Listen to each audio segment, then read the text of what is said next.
तर नमस्कार मित्रांनो, आज आहे गुरुवार आणि आपण चाललो आहे दुकानात. दुकानात जाताना अशी गर्दी लागली होती बघा. एक जुनं कलेक्टर ऑफिस आहे. सध्या इथं गर्दी जास्तच होती. नगरचे रस्त्यांचे काम चालू असल्यामुळे सगळीकडे गर्दीच होती सध्या. आणि आज आपण ते बुलेटच्या नंबर प्लेटचं रजिस्ट्रेशन केलं दुकानात बसल्या बसल्या. सागर भाऊला माहिती होतं. जवळपास 20 जणांचं यांनी रजिस्ट्रेशन करून दिलं. तर काही नाही मित्रांनो, एकदम सोपं आहे. HSRP रजिस्ट्रेशन म्हणतात त्याला.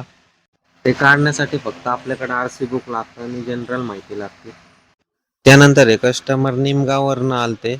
तर ते तर येतच असतात, पण ते यावेळेस आपल्याकडे दुसऱ्यांना घेऊन आलते. म्हणजे आपली सर्व्हिस चांगली असल्यामुळं आणि क्वालिटी असल्यामुळे ना दुसरे लोक दुसऱ्यांना सुद्धा आमच्या दुकानामध्ये घेऊन येतात.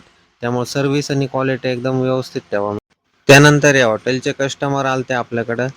त्यांना वॉल लाईट घ्यायची होती. वॉल लाईट मी दाखवली सुद्धा त्यांना, सगळं चेक वगैरे करून सांगितलं. पण विषय परत तिथं बार्गनिंगचा आला.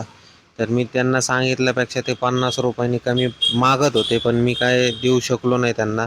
मी नाही म्हटलं त्यांना, माफ करा म्हटलं मला, कारण माझ्याकडे फिक्स रेट आहे. तुम्ही बाजारात चौकशी करा आणि मग माझ्याकडे घेण्यासाठी मी 1 वर्ष गॅरंटीसुद्धा देतो त्याची.